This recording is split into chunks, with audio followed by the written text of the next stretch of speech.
Olá Floripa, olá Brasil, olá Mundo, eu estou André Patunas, este é o programa Vida Inteligente, hoje trazendo o Dr. André Locatelli, mais uma vez que nos visita aqui, aproveitei, já fiz a consulta, vocês viram, eu postei na comunidade, né?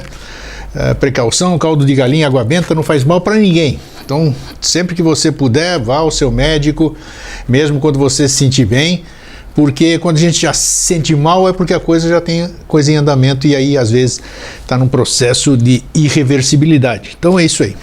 Hoje nós vamos falar sobre um tema que ninguém gosta de falar. De novo, já falamos muito ao longo desses 13 anos sobre o tema morte. É um nome que assusta, nossa, assusta de monte. Pode não assustar a nós próprios, mas assusta quando perdemos nossos ídolos, perdemos nossos parentes, perdemos nossos amigos, perdemos nossos animais, digamos assim. Então ainda tem gente que tem gente que diz, eu não posso provar, cada um fala por si, né? Tem diz que não está nem aí com morte, isso aqui tá, sei lá. Eu ainda me incomoda bastante essa questão, né? Não por mim talvez, mas por aqueles que eu sinto muito quando eu perco um ídolo, quando eu perco um amigo, quando eu perco um parente, quando eu perco um familiar, essas coisas é terrível para mim. Não me acostumo. 67 anos de vida, não me acostumei ainda com essa questão, né? Embora eu, quando assisto filmes, né? Outro dia mesmo eu estava vendo mostraram um pequeno vídeo aí que eu estava vendo de 1890, uma gravação de 1890, um vídeo muito bem feito, em alta resolução, não sei como, de Paris. Mostrando ali Paris, a Torre Eiffel, aquelas carruagens, aqueles cavalos, as pessoas andando para aqui e eu olhando para aqui lá e dizendo para mim mesmo, essa turma não tem nenhum vivo, todas essas pessoas, crianças que estavam nos lagos, quer dizer, é uma realidade inconteste, talvez a maior das realidades que a gente conhece, né? Morte, e a gente não consegue, eu estou generalizando a gente, né? A gente não consegue aceitar isso aqui como uma forma, não sei o que, evolução, depois nós vamos voltar 500 vezes, 1000 vezes, já vivemos 300 mil vezes, não interessa, eu ainda sou do aqui e agora, entendeu? Eu gosto de ver as pessoas que eu amo, as pessoas que eu gosto, as pessoas, poder dar um abraço físico, poder dar um beijo, poder conversar, isso, o resto, essa filosofia, para o greguinho ainda não dá. Então, depois dessa entrada, desse prólogo maravilhoso, tudo bem, André? Muito bom, então. Gostei do prólogo. Você tá bom, tudo bem? Tudo bem, tudo ótimo. Então, tranquilo. Como é que você vê esse tema aqui, hein? Hoje eu quero explorar hoje sobre o ponto de vista, né? Podemos, em todos os níveis, mas me interessa mais o ponto de vista médico, né? Saber como é que nós vamos morrendo, né? A partir do momento que nós nascemos, já começa a contagem regressiva, né? Se há uma certeza de que um dia nós vamos voltar para a Terra, digamos assim, né? Então é uma certeza. Então como é que é começar, você dá a luz, assim, você participa, você é médico, você sabe? É uma alegria quando as pessoas, tanto é que no Japão, naqueles países asiáticos, eles choram quando alguém nasce, né? E vê isso aí, faz uma maior festa quando a pessoa vai embora. Sei lá. Então, isso, como é que você vê isso? Primeiro, bom dia. Bom dia, tudo bem? O pessoal que nos acompanha, que gosta muito da gente conversando. Pois é, Grego, então a gente tem que começar. Eu gostei do teu prólogo porque tu abordou todos os níveis, né? Tu foi em todas as esferas de uma forma sintética. Vamos lá, na lata. E vamos começar então com a parte clínica, então com a morte clínica. Então assim, pela ciência, a morte clínica é representada pela morte cerebral, né? Sim. Então os órgãos podem estar funcionando, etc., mas quando o cérebro deixou de funcionar, é considerado a morte clínica, digamos assim. Só que nós temos um problema com relação à ciência, que a ciência não identificou aonde está a consciência. Porque existem vários experimentos onde uma célula, digamos assim, epidérmica do dedo pode enxergar. Penfield, que era um neurocirurgião, neurologista, ele identificou esses processos nos pacientes dele, né? O deslocamento do sentido da visão para a ponta do dedo, por exemplo. Né? Ou, por exemplo, um braço que está se levantando sem a vontade da própria pessoa, ele está levantando por conta própria, sem a vontade da pessoa. Então, a ciência hoje não sabe aonde está a consciência. E isso é uma questão bem atual. Até hoje não descobrimos, né? Não. E aí a outra questão é a apoptose, porque a apoptose é chamada morte das células programada. Então as células vão perdendo a função, umas se tornam assim agressivas, né? Seriam as células cancerígenas, e é programada uma morte para elas. Elas vão morrendo e de forma programada e vão sendo substituídas por outras, né? Então a epiderme é um caso bem clássico disso, né? Porque a gente tem três camadas e 3 camadas de morte e regeneração constantes, né? Tá, agora já me fala, já vou começar com perguntas. Você falou de epiderme. Epiderme é pele, pele é órgão, né? Pele é órgão. Pele é um órgão, o maior órgão do corpo humano, inclusive, Sim. né? Como é que é essa perda de... Qual é a... Deve ter estudos nisso. Por que é diferente? Aqui se renovam, lá dentro se renovam também, órgãos internos também se renovam, porque a questão das células... Seria epiderme, a derme e a hipoderme. Por exemplo, quando a gente faz uma abrasão, por exemplo, um peeling, peeling para renovar, né? Peeling é como se fosse você colocar ácido na pele, na epiderme, e esse ácido tem que ir pelo menos até a primeira camada da hipoderme. Se ele atingir toda a hipoderme, ele não renova, né? Mas atingindo a epiderme e a derme, as células se renovam, porque a matriz delas é na hipoderme, é na primeira camada. E aí a esfoliação seria tirar as células mortas? Isso, também é uma forma de morte e renascimento. Então, assim, o organismo inteiro tem sinais de morte e renascimento, né, constantemente.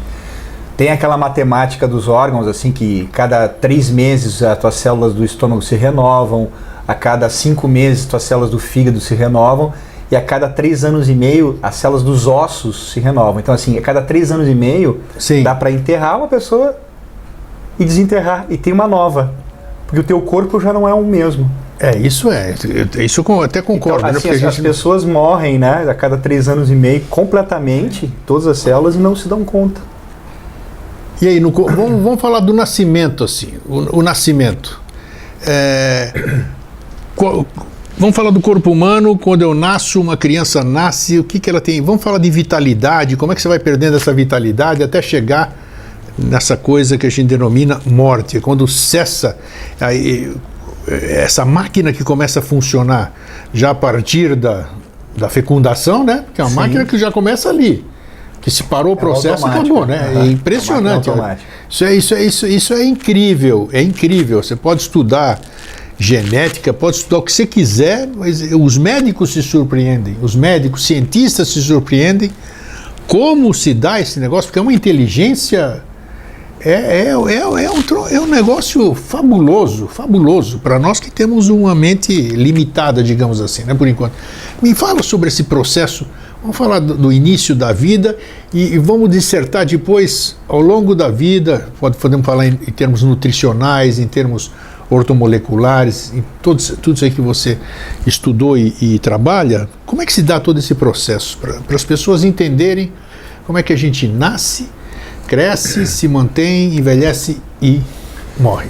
É que tu adiantou um pouquinho, eu vou querer ficar um pouquinho mais na questão clínica e depois a gente entra... Perfeitamente. Que a gente chama de vida e energia. Vamos lá. Tem a vida e energia, a vida consciente, vai entrar na vida e energia relativa à morte. Pode continuar. Então, assim, antes de entrar a nível... Passando pelo nível molecular, a gente vai para o nível atômico, tá? Então, a nível de átomos, a gente sabe que 99% dos nossos átomos são vazados. Ou seja, entre o núcleo, o próton e o elétron, tem um campo de futebol, é uma bola no centro do gramado e a última arquibancada, a distância entre eles. Então, na realidade, a matéria em si ela é vazada, ela não tem uma realidade em si. Tá? Fora que os elétrons, constantemente, eles vão para uma camada que eles desaparecem e reaparecem. Eles desaparecem e vão para onde? E depois eles reaparecem. Sim. Então, existe uma teoria em que o nosso movimento é ilusório. Por exemplo, quando eu faço um movimento, os elétrons desaparecem em nanosegundos, que dá a ilusão de que meu braço está se movendo. Ou seja, a minha mão aparece, desaparece, então parece que o meu braço está em movimento. Mas na realidade, constantemente a nossa matéria, os elétrons que formam a nossa matéria, estão sumindo num ponto que a gente não sabe qual é, né? Ocultamente se sabe, né? A ciência está chegando, e depois eles reaparecem. Sim. Então a ilusão é quase que completa. Existe assim essa questão da superstição da matéria, né? Parece que todo mundo está hipnotizado achando que a matéria é real, que os corpos físicos são reais, e na realidade não são. A ciência já chegou lá, pelo menos a ciência, a física quântica.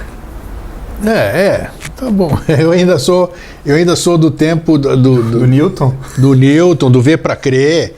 Eu já estive nisso. Eu não sei se eu tive um retrocesso ou se eu tive uma ascensão, digamos assim, né? Porque eu acreditava em tudo que eu ouvia, né? E hoje não. Hoje eu voltei ao passado, digamos assim. Dentro da temporalidade, eu estou vivendo mais na época do Tomé, né, do apóstolo Tomé. Boa. Boa, gostou, né? Voltei para aqueles tempos aí. Então hoje assim, quer dizer, que eu sei que esse mundo é ilusório, esse ilusório que a gente fala, que as pessoas falam, um mundo de Maia, ele é ilusório em outro nível. Não que não exista uma realidade física, isso aqui é tátil. Pode ser, faz barulho, né? O teu ar que eu respiro. Tu usou, na realidade, só um sentido, o tato. Tu falou tátil, é um sentido só. Sim, tátil, claro. Que é o do Tomé, o ver para crer. Então, mas é bacana a física, é bom porque enquanto existirem questionadores, existirão pesquisadores, cientistas que querem ir mais a fundo. Quantas coisas já se tornaram hoje incontestes? Que outrora ninguém gozavam, né, tudo isso aqui, depois se provou realmente que aquilo aí todo mundo teve que assumir. Então eu acho que caminha o que você está falando, a física quântica, apesar de eu acho é a fase inicial do bebê. A física quântica, na minha opinião, que a minha opinião é a opinião de um reles habitante desse planeta. Como a nossa.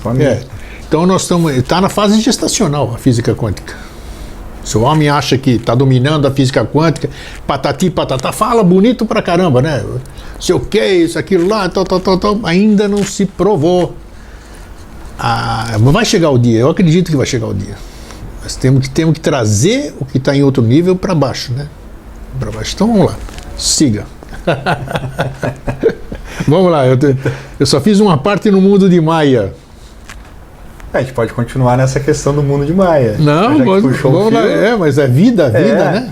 Então, assim, num conceito mais tradicional, um conceito mais espiritualista e, portanto, holístico, quando a gente tem dois movimentos de Purusha, que seria o espírito, e Prakriti, que seria a matéria, nós temos a movimentação do que se chama vida e energia. Sim. Né? Então, Purusha como causa fecunda, Prakriti, que é a matéria, né? E aí se tem de modo automático essa questão da vida. Então, reprodução de todos os animais, os vegetais, os minerais e inclusive do ser humano. Então, a geração, ocultamente se fala que ela pode ser uma geração física, pode ser uma geração emocional e uma geração mental. E todos eles têm o masculino e o feminino, ou seja, tem a fecundação do masculino, do feminino, inclusive com relação ao pensamento, que é uma das questões muito interessantes. E isso nos três níveis, a nível físico, a nível emocional e a nível mental. E essa Prakriti, como ela é vida e energia, ela vai movimentar a vida de uma forma automática, ou seja, existe concepção, a física no caso, existe o nascimento, existem as etapas, né, os setenários da vida. Sim. E depois existe a morte, que é o assunto do dia de hoje. Perfeitamente. Mas é a questão, tudo no universo que tem forma é passível de nascer, crescer, desenvolver e morrer. Qualquer coisa. Então tudo que tem forma, tem nome, tem forma, tem esse ciclo. Vamos lá, já que você está falando e você quer filosofar e nós precisamos filosofar, claro. Realmente, Lavoisier disse que nada se perde, né? Tudo se transforma. Tudo se transforma. Então a morte que nós estamos falando, assim como. Então ela não seria uma realidade, na verdade, né? Seria uma transformação. Então, como a gente já viu que a nível físico, o corpo físico é o mais ilusório que existe, é o físico. Tá. Quando a gente passa para o segundo nível, que é o nível da alma, que são dos pensamentos e sentimentos, fica um pouco mais sutil. Porque a gente se questiona assim, existe uma alma, não existe? Lógico que existe, né? Porque é as nossas formas de pensamento, todas as nossas memórias e os nossos sentimentos. E esses gregos é que não querem morrer. Os nossos sentimentos e as nossas memórias é que não querem deixar de existir. E aquela pergunta, onde é que estava o gosto do pão de queijo que eu comi hoje de manhã? Aonde que ele está? Quando eu trouxe na memória e senti e visualizei o pão de queijo, ele está vivo, ele encarnou. Sim. Porque eu dei matéria para ele, eu estou falando, eu estou verbalizando com relação ao pão de queijo. Então, assim, as nossas memórias, elas são que nem animais de estimação, elas não querem morrer, porque elas se vitalizam pela nossa consciência. A nossa consciência é a tela em branco, onde se pinta todas as cores dos sentidos e das memórias. Tem os sentidos e tem as memórias, né, sim, que são diferentes.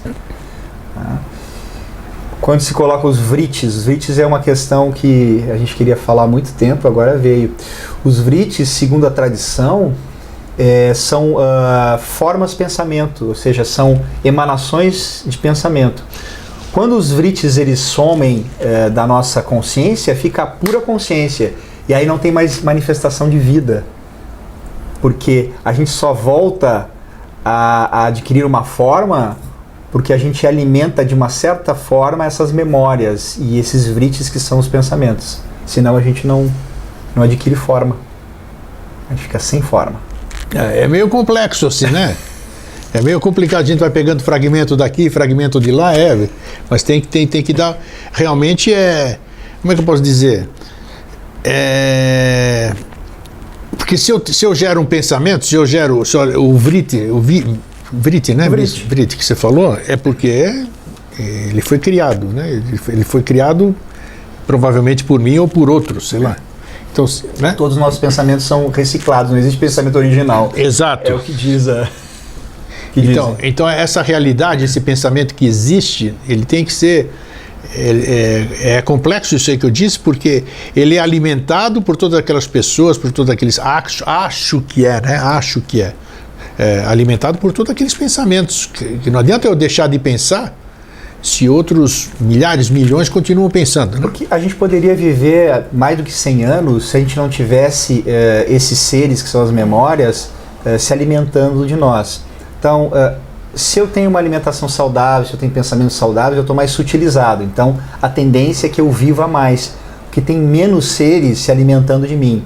Se eu tenho uma tristeza, uma memória de alguém que já faleceu e que fica no meu campo, isso é uma memória um pouco mais pesada. Isso consome a minha energia. Então, eu vou viver menos.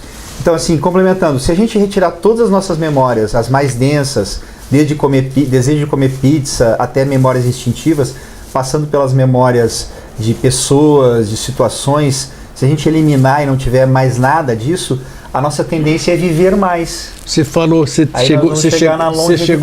chegou num ponto interessantíssimo aqui. No passado que eu digo, não vou muito longe não, eu vou na minha geração aqui. Sim. A minha geração, sou da década no início, sou de 1951.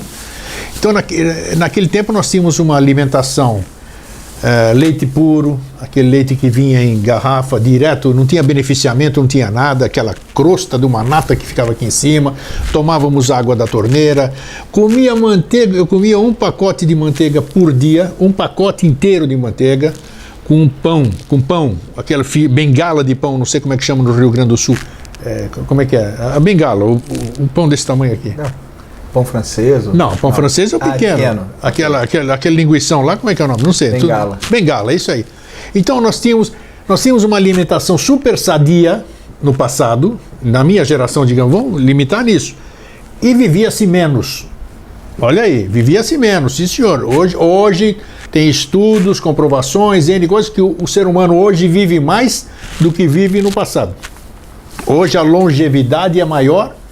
Tanto é que tem estudos aí, né? O brasileiro vive 75, antes não vivia tanto, vivia até 67, 69. Então, isso eu estou perguntando para um ortomolecular, agora uma curiosidade, um médico, homeopata, ortomolecular, mexe muito com nutrição. Quer dizer, nós degradamos a nossa nutrição, nós multiplicamos por 1000 os nossos problemas, nós não tínhamos tantos problemas como tínhamos há 50, 55 anos atrás. A nossa cabeça não tinha essas loucuras de hoje, essa poluição de hoje era muito menor, N fatores e vive-se mais. Como é que você explica? Essa é uma pergunta difícil, eu acho. Vamos lá. Boa. É caracterizado por perguntas difíceis, né, Greg? Não, mas ela é 100% fundamentada, o que eu acabei de dizer.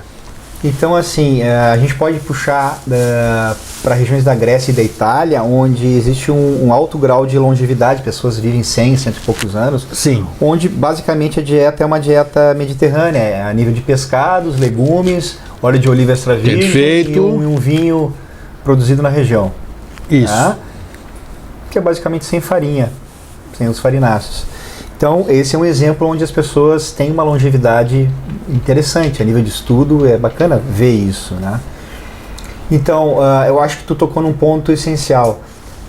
A complexidade que foi criado, na realidade, para tirar a simplicidade da vida, é que complicou as pessoas viverem mais, mas viverem sem qualidade. As pessoas vivem preocupadas com o fim do mundo, preocupadas com a política, preocupadas com isso, com aquilo. E antigamente não existia essa preocupação. Mas o que acontece assim? A turma deve estar me xingando porque eu interrompo muito, né? Mas o que a nível molecular, a nível celular, como é que se explica então eu me alimentando pior? Eu estando cheio de problemas, eu vivo mais. Como é que é isso? Isso que eu quero entender.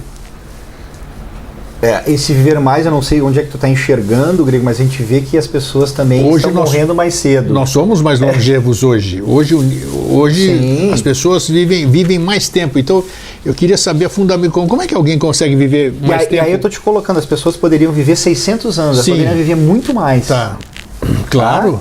Pode ser até os bíblicos ali dizem, claro, né? Eu não estava lá, não sei se eu vivi 800. Já pensou eu vivendo 800 anos ali, pô? É muita coisa, né, pô? 8 séculos. Mas dizem que eles viviam barbaridade. Sim. Então a gente chega a essa conclusão, né? Que eu penso assim, nós estamos vivendo mais, mas com pouca qualidade, principalmente mental e emocional, que é a principal, né? Então acho que a tecnologia com relação a nível molecular de regeneração celular, ela melhorou muito, né? E a gente chega numa questão quântica, porque assim, a longevidade em si, ela tem a ver com o quanto tu tá em contato com a origem, né, que a gente chama, a tradição chama de Purusha, ou espírito, a essência, quanto a partir daí tu consegue te renovar, porque é a partir daí que tem os campos para tudo. E como esse campo da divindade ele é infinito, ou seja, não tem nenhuma finitude, tu pode tirar a vitalidade que tu quiser, tu pode rejuvenescer o quanto tu quiser. Então existe um campo de regeneração quântico a partir do ponto zero, digamos assim, ou do Akasha, ou do ponto zero. Até uma pesquisadora amiga nossa lá, americana, ela conseguiu fazer uma sala, se transformar numa sala como se fosse de meditação. Hoje existem vários aparatos tecnológicos que representam essa manifestação dessa energia. Beleza, que renova tudo. Respondeu legal. Tu entende? Então, existe isso. E eu acho que adicionado à sua especialidade, que é a medicina, eu acho que a medicina ajuda muito o homem, e ajudou muito o homem, né? Esses suplementos, a homeopatia, todas essas coisas alternativas que o ser humano... Mas assim, eu saindo da minha questão... Não, mas a sua questão é importante. Eu acho que é importante, mas saindo um pouco da minha questão, eu acho que isso aí é só um ponto. Claro, mas ajuda. Dentro de vários pontos, a pessoa precisa evoluir para chegar em outros pontos. Prato é composto de uma série de complementos para você fazer a coisa principal dessa manutenção. Então essa questão médica, essa consciência que você falou, isso é importantíssimo. São temperos para você fazer a vida ser mais longeva. Vou colocar um exemplo prático. Vamos lá. Morreu uma pessoa, perdeu o corpo físico. O que ela perde? Eu gosto muito dos exemplos que me dão assim de última hora. Então tem uma amiga nossa que quase desencarnou agora, infartou, estava em Natal, infartou, e ela relatou os pensamentos dela antes de entrar na sala que ela ia fazer o cateterismo. Então ela falou assim: pô, eu tenho tanta coisa para fazer ainda, pô, será que eu cumpri a minha missão? Eu vou deixar tanta gente que eu gosto aí. Então assim, o que passa na cabeça da pessoa é isso.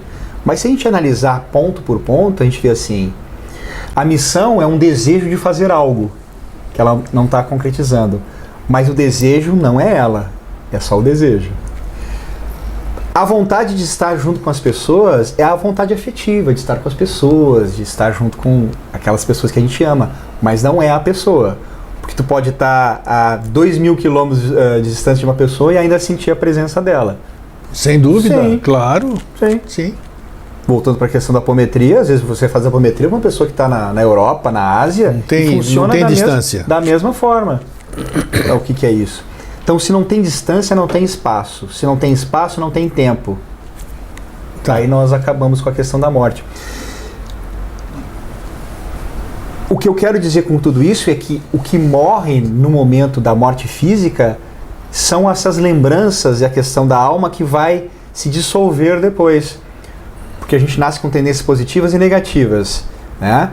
Depois, quando a gente forma um corpo físico de novo, elas vão voltar a ter essas características, tendências positivas e negativas. E assim é esse vai e vem. Quando a gente acaba com os desejos e as vontades e os pensamentos que fazem a gente ter essa alma, a gente não tem mais necessidade do corpo físico. Então, se a gente chega a essa conclusão antes de desencarnar, a gente já matou a charada da morte. Porque a morte são só os seres que não somos nós não somos o pensamento, não somos os sentimentos e não somos o corpo físico. A gente acabou de mostrar que o corpo físico é uma ilusão. E que a alma, os pensamentos, a gente pode trocar, é uma coisa que se troca, não se troca pensamento? Sim. Tu troca o pensamento, Sim. tu já sente de uma outra forma, né? E aí, se eles são cambiáveis, eles não são eternos, porque eles têm forma. Então a gente tem que ir para onde a consciência tem que ir, aonde não existe forma. Mas esse aí é que tá. Essa certeza, vamos dizer, essa certeza que muita gente tem, né? Vamos dizer. Sim. Principalmente aquelas pessoas que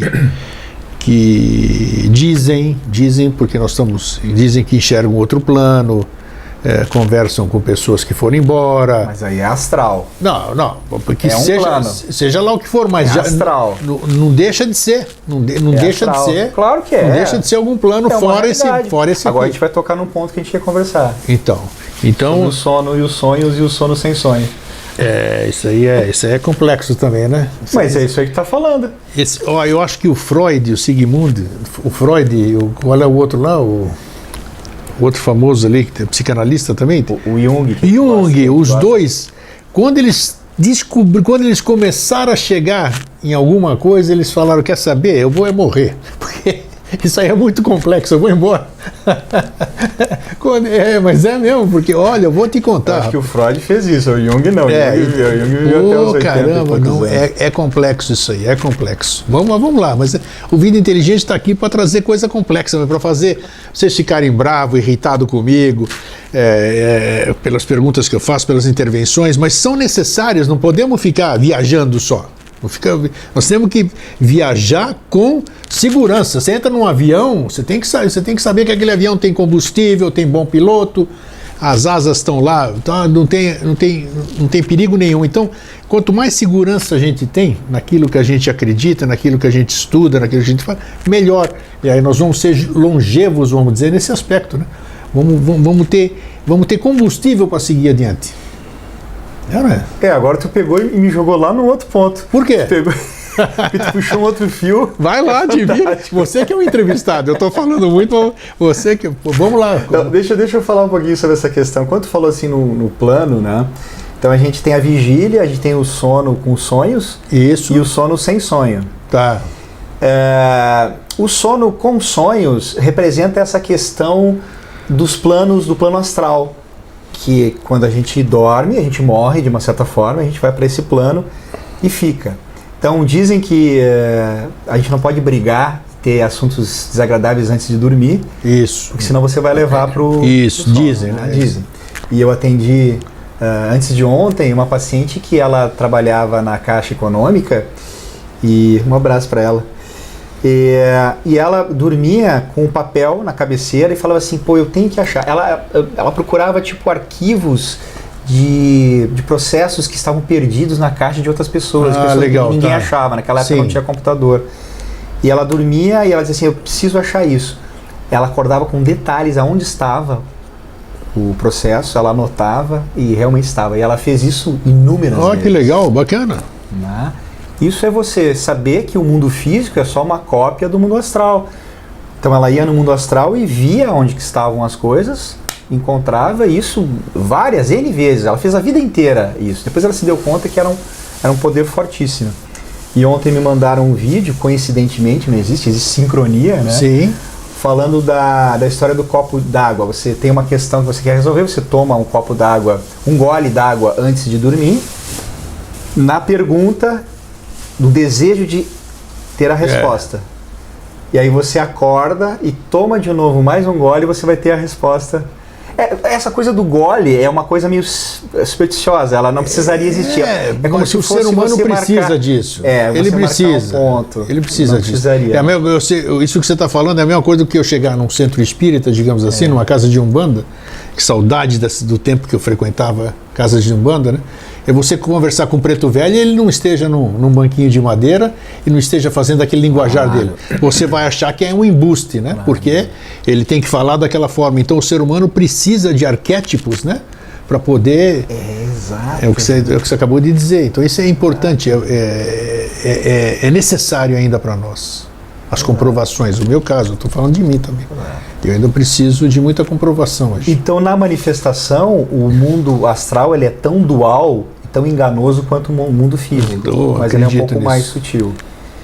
Se a gente for para o mundo acadêmico, o mundo das ideias, eu posso ter uma ideia, tu pode ter uma ideia contrária à minha. Então, ele já é dual. Eu tenho uma ideia, você tem uma ideia contrária à minha? Sim. Aí eu tenho uma ideia do bem, você tem uma ideia contrária? Claro. Pode. É permitido, mas ainda é dualidade na manifestação. Além disso, ou mais profundamente nisso, já não tem mais, já não existe mais a dualidade, é uma coisa única, é unificada. E é esse campo que é o campo que a gente precisa ter consciência dele, que a gente elimina a morte. Entrando em contato com esse campo, você elimina a morte. Porque tudo, vamos voltar a nível celular. Tudo a nível celular tem nível atômico. Tem o núcleo, tem o elétron, tem carga positiva, carga negativa. Aí a célula se mantém, ela se alimenta, mas elas têm dejetos dela. Ela é que nem um ser humano, uma célula. Pronto. Sim. Tem o positivo, depois sai o negativo, entre aspas, né? Vamos ver a nível energético, o prana. Tem o prana positivo, depois tem o prana negativo, que tem que ser eliminado. Tudo é positivo e negativo. Nesse campo que eu falei, acabei de falar, não tem positivo e negativo. E ele está em tudo e ele é todos os arquétipos. Já que tu falou em arquétipo, a partir desse campo tu começa a materializar os arquétipos. O arquétipo da criança, o arquétipo do senil, né, do velho sábio. Sim, do preto velho. Sim, claro, mas... Mas então, isso que eu digo... Tudo que tem forma tem que ter um arquétipo. Exato. Tem que ter uma cara, tem que ter um jeito. Exato. Mas isso tudo ainda a gente tem acesso, a gente conversa, a gente vê isso aqui, isso é importante. Esses outros níveis ainda, muito poucas pessoas conseguem acessar. E essa que é a grande dificuldade desse entendimento. O mais fácil que tem é isso. Mas aí é mais fácil, mais simples. Então mostra o caminho aí, pronto. Mostra para tudo. Uma das formas é através da meditação, né? Você meditando. Meditação. Meditação. Meditar é um negócio que pouca gente consegue, eu acho, né? Porque no mundo desse, nós não temos... Eu vou dizer assim, ninguém consegue, mas o fato de tu te dispor a meditar, você consegue, porque você consegue observar, o teu pensamento não vai parar. Não, claro que não. Teria que ter escolas de meditação. Mas o mundo moderno, infelizmente, nasceu... O Vipassana, que é aquela semana que você isso silêncio já é... Isso eu acho que é um trabalho, eu já li a respeito, eu acho fabuloso, porque é factível. Você mostra lá o que você faz, você vai se alimentar de uma... Você não conversa com ninguém, você fica em silêncio, né? Não sei, são 7 dias ou menos? 7 dias. Até 7 dias, tem de 3 a 7 dias, mas o certo são 7 dias, né? Sim. Então você passar 7 dias, uma matraca que nem eu aqui, por exemplo, que nas entrevistas falo pra caramba, já pensou 7 dias quieto ali? Pô, maravilhoso. Quando você fica quieto, o que você vai fazer? Você vai ouvir a si próprio, né? E aí já é o começo de você começar a meditar. Quem você vai ouvir? Você vai ouvir os teus pensamentos. Perfeito. Os teus sentimentos. O teu eu. Você vai acessar o teu eu. Se tiver culpa, vai vir a culpa. Se tiver ansiedade, vai vir o medo ligado à ansiedade, que você vai ter que resolver. Então, esses querem se resolver. Esses é que estão vivos. Aí que tá. Mas aí que tem a vida da consciência. Você olhando para esses que querem ficar vivos, você ordena eles, você coloca eles no lugar, você acomoda. Tem uma série de... E a partir disso, o silêncio vai ser uma constante na tua existência. Porque se tu resolver a ti mesmo, você resolve o mundo externo. Não tenho dúvida disso, mas o importante, a coisa mais séria que tem é você colocar na prática a teoria outra. Você já ouviu falar disso aqui, né? Essa frase aqui. Realmente as pessoas não se decidem, porque a partir do momento que você se propuser, se permitir, aí eu acho que você tem essa condição. É a mesma coisa que você, um médico, trabalha de segunda a sexta, viaja fim de semana para atender outros locais, tudo isso aqui, fala, não, agora eu vou passar 15 dias, não quero saber de ninguém, não quero saber de paciente, não quero saber de nada, vou dar um tempo para mim. Aí eu acho que sim, você se permitir, eu vou fazer isso. Mas e aí para você dar esse passo? Pouca gente dá esse passo, né? Mas esse pouco já virou um pouco mais, né? Que nem você falou, não enche uma Kombi, já virou, enche um caminhão, essa aí ela gostou. Pode encher um caminhão, pode encher um avião, um navio, pode encher uma ilha que nós estamos aqui em Florianópolis. Estamos aqui, Porque não é isso, não é a questão do centésimo macaco, a questão da massa crítica. Claro, isso aí Você vai divulgando. Antigamente não se falava nessa questão da quântica, não se falava sobre questão atômica, hoje já se fala, né? E já está se chegando a nível de saúde. Hoje existem congressos de saúde quântica, onde se permeia vários assuntos, tentando, como tu falou assim, tentando chegar na questão. Tentando chegar na questão. Então vamos lá, falamos da parte, podemos entrar na outra parte aqui agora ou falta alguma coisa? Não, pode. Não, então vamos entrar naquele desde a fecundação, vamos lá, esse processo para até chegar a voltar, né? Tem aquela... venho de uma sementinha e volto para aquela sementinha, essa transformação, como é que é esse processo? Fala sobre isso. A vida em si, como é que a vida começa, a vida se transforma segundo você está dizendo aqui, né? E que a gente acredita, a maioria das pessoas acredita, né? Com as promessas das pessoas que passaram por aqui, gurus, avataras, bodhisattva, tudo quanto é nome bonito aí que já passou por aqui, né? E todos eles pregavam alguma coisa e diziam alguma coisa e se mandaram, ninguém mais voltou, ninguém mais falou nada e nós estamos aí na mão e vendendo a mesma coisa que eles vendiam, né? Vendiam não, passavam pra gente. E até hoje nós não temos essa consciência, digamos assim, não vivemos esse mundo que todos que nos precederam nos prometeram. Que é essa questão de nós estamos limitados pelo nosso tema de hoje, que muito me assusta e assusta muita gente, que é morte. O dia que o ser humano, o dia que a humanidade tiver essa consciência, que você dissertou muito bem há pouco, aí sim, aí eu creio que nós estamos começando a caminhar. Não tem medo disso aqui, porque... É bacana que tu falou, porque assim, mesmo o iniciado, se diz, a pessoa que tem o conhecimento, mesmo assim ela tem um grau de apego à vida, e ela vai ter medo com relação à morte. Se tu eliminar completamente isso em vida, por isso que as iniciações, as escolas iniciáticas, muitas delas têm iniciações ligadas à morte. Tem o vitriol, por exemplo, né? É tudo aqueles... Não pode falar. Não podemos falar, claro. Mas assim, tem iniciações de você escreve uma carta que você já morreu, seus familiares. Às vezes te colocam num lugar assim escuro, com os olhos vendados, como se você tivesse já morrendo. Então, você passar por isso é que eleva a tua consciência. Se as escolas iniciáticas têm esse segredo de você passar pela morte, ou de processos de morte iniciáticos que te levam a uma compreensão maior, então isso é um processo muito interessante. Então a gente chama a morte para conversar. E ontem eu chamei a morte para conversar, comecei a ouvir várias notícias com relação à morte. Foi impressionante. É mesmo? E aí eu entrei na sintonia. Na sintonia. É verdade. Daí eu comecei a ter um mal-estar assim, estomacal. Acho que eu comi demais. Mas eu senti que eu estava entrando no processo, né? Entendi. Daí eu me fiz a pergunta assim, o que eu deixaria se eu dormisse agora e não acordasse mais, né? Sim. Aí eu fiquei tranquilo. E dormi. É provável que... Mas você não respondeu. Eu estou me colocando aqui, né? Acho que a entrevista tem que ser verdadeira. Verdadeira, né? sem tem dúvida. Ter exemplos... Tá, mas você chegou a refletir? Refleti tá. poucos itens. O que eu deixaria e você refletiu? Dois, três itens e... Conseguiu dormir, perfeito, tá bom. Isso aí sim. Então eu acho que todo mundo é capaz, né? Porque quanto mais leve você estiver e menos apegado a essa vida... Porque assim, Grego, esse que é o grande... olha a questão, uma vida assim, tá, nasceu, tem um pai, uma mãe, teve amigos, etc. Comeu, dormiu, procriou, escreveu um livro, morreu. Vamos tirar o escrever o livro, que de repente é um legado, talvez um livro seja um legado. Mas o que tem de vida, de consciência numa vida onde não teve reflexão, não teve nada? Não... Sei lá. Não sei. Aí é que está a incógnita, né? Entende? É uma grande incógnita. Uma grande. Então, essa automação da vida, onde tem a concepção e a gente cresce, nasce, cresce e morre, ela é... Não é inútil, mas ela é automatizada, ela é sem sentido. Sem dúvida. Quem dá sentido é o que faz isso acontecer. Entende?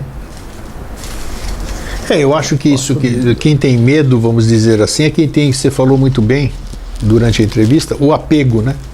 O apego. Por que você tem? Por que você tem medo de morrer? Porque eu vou deixar de usufruir disso, daquilo, porque eu podia ganhar daqui a uma semana na loteria. Ganhar, perder, usufruir. Exato, mas aí é que tá.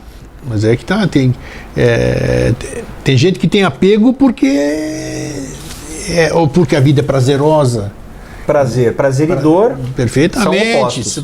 Se vai ter prazer, vai ter dor, porque um é o oposto do outro. Agora, você na qualidade de estudioso, de médico, como é que você vê essa convivência como é que o ser humano, na sua opinião, claro, como é que o ser humano poderia se desapegar não, ou temer menos? Porque às vezes o medo da morte faz você morrer mais cedo, né? Você vai se matando, pô. Você está plantando aquilo, você está na sintonia com a morte, como você disse ontem, né?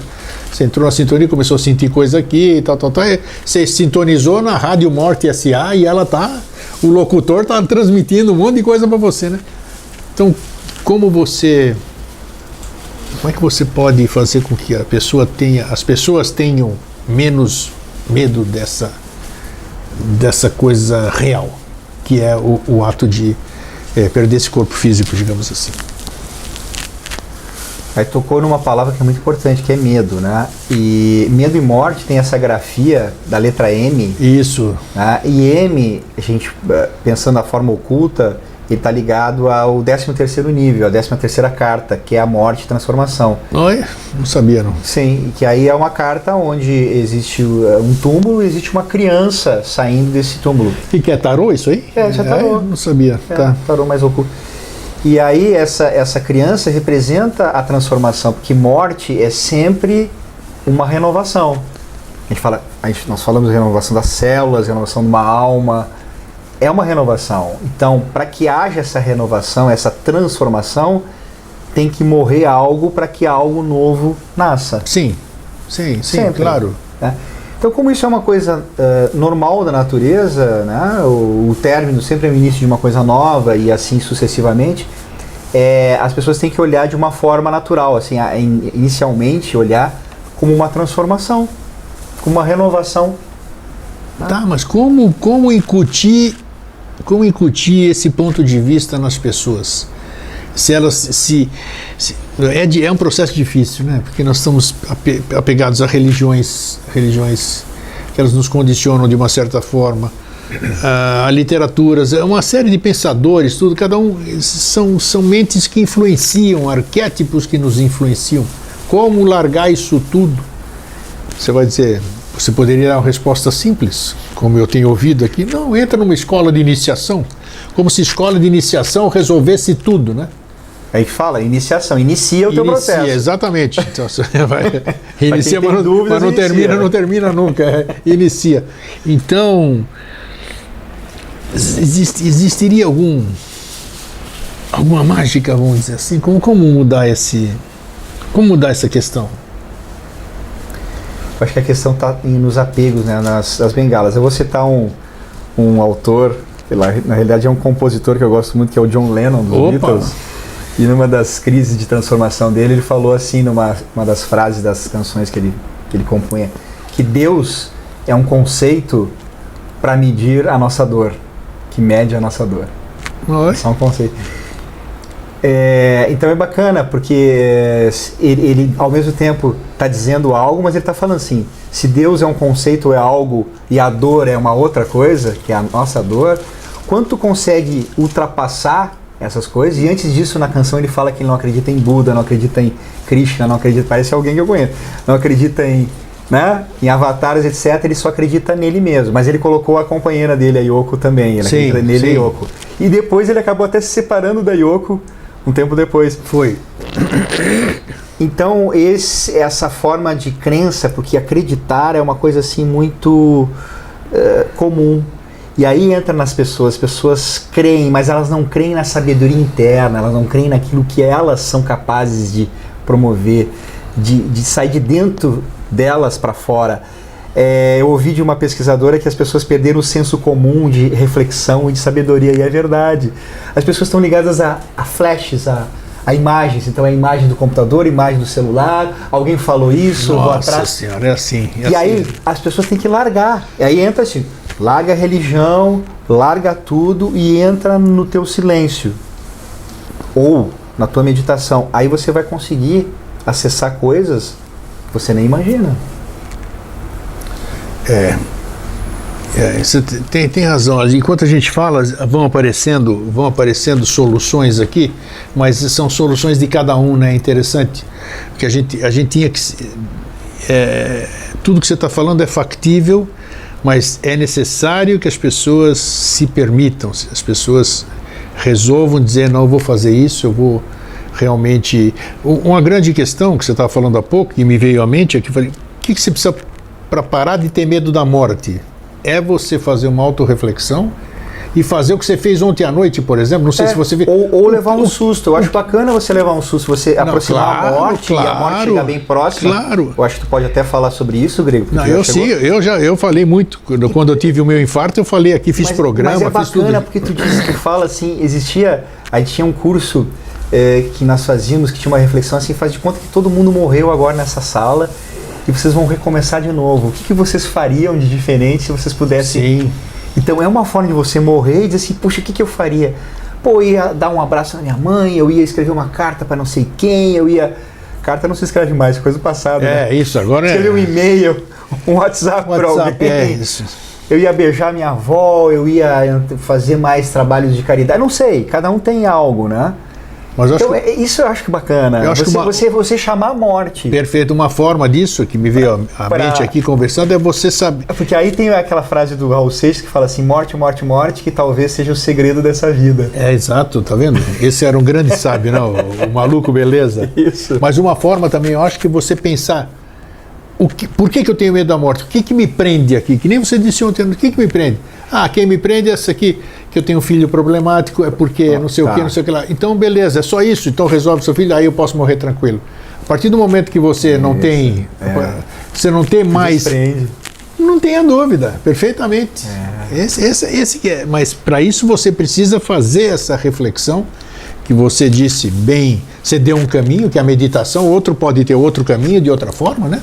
Mas quanto maior a tua visão, e quanto mais universalista tu é, o teu problema está resolvido, mas o problema da humanidade não está. Não, mas aí então, começa a se resolver. Então isso começa a se resolver, mas ainda tem esse trabalho a fazer. Claro. Então assim, se a tua consciência expandiu e tu é mais universalista, agora você está querendo resolver o problema de todo mundo. Você até pode morrer em paz, mas você vai querer, de uma certa forma, resolver também, porque nós somos uma humanidade. Exato. É uma mentira, né? Essa coisa de... Se eu amplio minha consciência, de uma certa forma, eu estou ampliando a consciência do mundo, mesmo que seja um fragmento, né? Por isso que dizem que qualquer transformação tem que começar através de nós, né? A nossa própria transformação, né?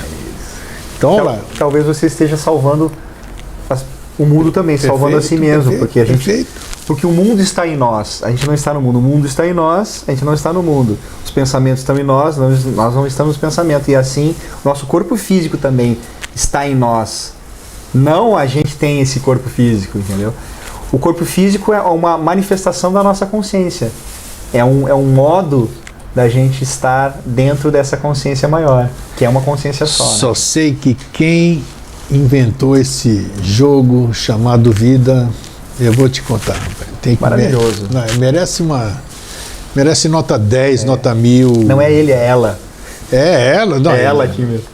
São elas que... É elas, né? Uma energia. São energia. elas que fazem a criação física e é a parte da energia feminina que é a prática. Energia, isso aí, mas cria tudo. Vamos chamar de energia criadora, né? Que é assexuada. Mas é fabuloso isso aqui, porque é um grande enigma. É um grande enigma. Deixa todo mundo louco, né?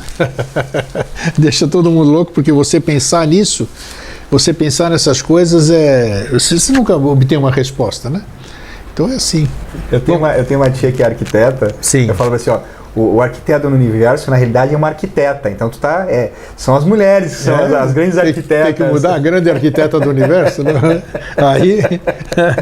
Não, mas a gente tem que saber separar. A gente tem que parar com essa coisa de homem e mulher, né? Acho que que a questão do gênero exatamente, relativa, né? Tem que ser uma coisa só, né? Uma coisa só, essa energia criadora, eu prefiro falar assim. Então, o que mais nós temos para conversar? Vamos lá. O que faltou a gente falar sobre a vida e sobre a morte? Falta alguma coisa? Eu creio que não falta mais nada. Se vem mais alguma pergunta, porque nós... Tá, deixa eu pensar aqui. O que a gente pode... A nível físico a gente já viu. Tá. A nível psicológico também, a gente sabe que são as memórias que morrem. O apego à vida, que é comum, inclusive, para a pessoa que tem conhecimento, né? Tá. Tem um nome isso, apego à vida, da forma como ela é. Existia um sábio que falava assim, ele escrevia poesia, ele falava assim: não me levem agora, eu tenho mais 3 poesias para escrever, não me levem agora. Ele estava com 80 anos. 80. E aí ele foi 85, 87, 90. E ele estava às portas da morte e falava assim: não, mas eu tenho mais uma que essa Essa é a última. é a última.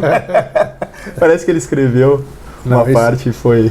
Isso é bacana. Então nós temos aqui que acho que a conversa foi boa nesse sentido da gente... Como é que você vê agora? Agora eu vou falar com o André Locatelli, nem médico, nem estudioso, nem nada. Como é que você vê o futuro da humanidade? Mas de pé no chão, sem viajar. Segura aqui, gruda aqui no chão, não sai voando por aí. Eu também já estou com o pé quebrado. Entendeu? Como é que você vê? Eu vejo e digo, sempre disse aqui, ao vivo, nas câmeras aqui, que eu vejo com muita reserva. É bacana, eu trabalho para isso diuturnamente, quem me conhece sabe, mas eu faço isso por alguma coisa interna, que eu não sei explicar, interna minha. Agora, externa, minha mente concreta aqui, não bota fé nessa humanidade, não boto fé, porque, por enquanto, pelo que eu vejo, tem pessoas trabalhando, mais alguns, onde está tentando transformar alguma coisa, mas a massa é muito maior do que isso aqui. Não vejo a curto prazo que essa humanidade se transforme numa unidade, como a gente fala tanto, uma unidade, nós somos todos um. Bonitinho falar isso aqui, mas na prática a teoria é totalmente diferente. Então, não sei se eu vou estar aqui, acho que não, né? Não vou estar aqui para ver se tem alguma coisa de lá também, não sei se eu vou ver alguma coisa, se eu não vou ver, mas hoje, enquanto eu estiver em carne aqui, está difícil eu ver uma perspectiva de uma mudança a nível global, de uma mudança de consciência da humanidade, menos belicismo, mais altruísmo, pessoas preocupadas em cuidar da fome do irmão, né? Ah, somos todos irmãos, então é todo irmão, por que você não ajuda lá? Por que o teu irmão está passando fome lá? Ah, mas ele está longe, está lá na África, está lá na Etiópia, não sei o quê, e você está aqui na sua casa gostosão, tal. Então, muito papo e pouca ação. Então, esse é meu ponto de vista. O seu ponto de vista, eu quero saber do André Locatelli. Antes de chegar no André Locatelli, vamos lá.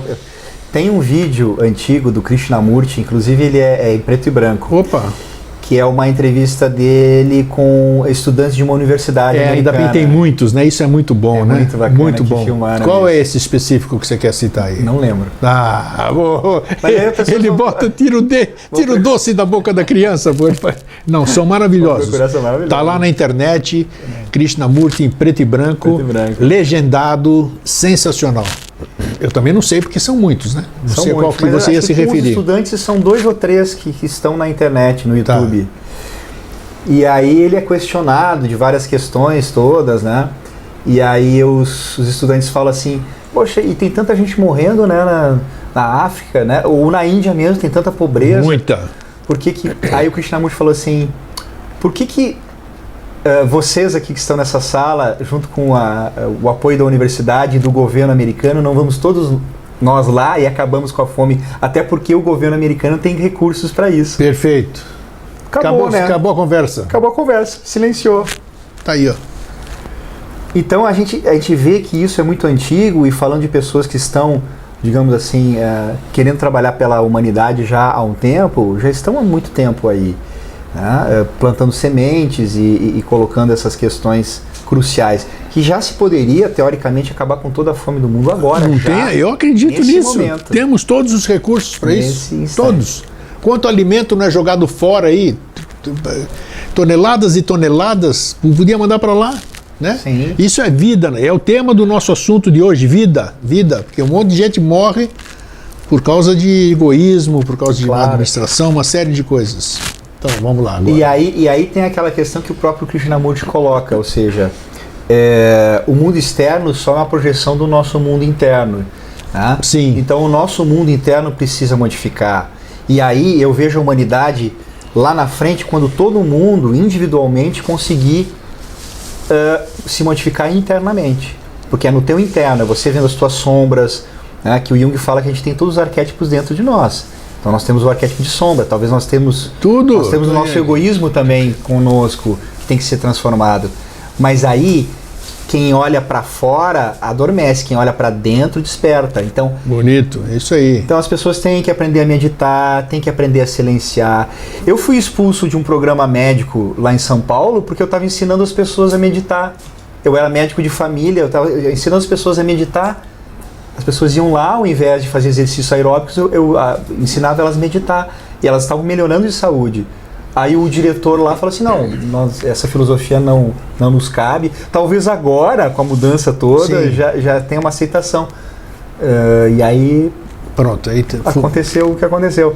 Mas sem mágoa, sem problema. Claro, você estava... Eu estava fazendo o que eu achava consciente que eu estava fazendo, e que eu acho que ajudaria as pessoas. Então, essa mudança a nível... Eu coloquei uma coisa da personalidade de André Locatelli. Então, sim, você pediu... Claro, isso eu quero aqui. Vamos lá. Então, eu acho que essa mudança, cada um vai fazer a sua parte da melhor forma possível, e no futuro, digamos assim, não imediato, isso depende muito, aí vem a questão. Muro de Berlim. Sim. Separação. Sim. O Muro de Berlim vai durar um monte de tempo. De repente, 1989, etc., acabou o Muro de Berlim. Acabou. Nós estamos numa era ainda, o pessoal fala que é era de ferro, que é uma era onde se perdeu os valores. De repente, de um dia para a noite, as pessoas acordam e tem um mundo novo, inexplicavelmente, porque é um ciclo, tudo é ciclo, e pode acontecer. Pode acontecer. A fadinha Sininho andar voando por aí, pega ali, plim, e as estrelas mudam o nível de consciência de todo mundo, aí sim. Não existe solução mágica, existe solução de autoconhecimento. Então as pessoas vão ter que trilhar essa solução. Eu sempre digo para os pacientes assim, você quer a solução mágica ou a solução consciencial? Quando a pessoa quer a solução mágica, eu falo assim, então vamos para a solução mágica. Se não, vamos para o trabalho consciencial. Aí é autoconhecimento, aí você tem que demandar o seu tempo, aí desapegar de outras coisas e dar prioridade, no caso da meditação ou do estudo, ou de ver esse vídeo. As pessoas não têm tempo, às vezes, de ver um vídeo longo, porque a mente delas foge, ou as coisas que estão nela, já que o tema é a morte, querem fugir. Sim. Então é a preocupação com o filho, é a vontade, a fome que cutuca, dizer assim, isso é bobagem, isso é utópico. Nada é utopia, grego. Tudo é possível. Puxa. É só a gente trabalhar em direção é só saber a direção que tu tá indo, só.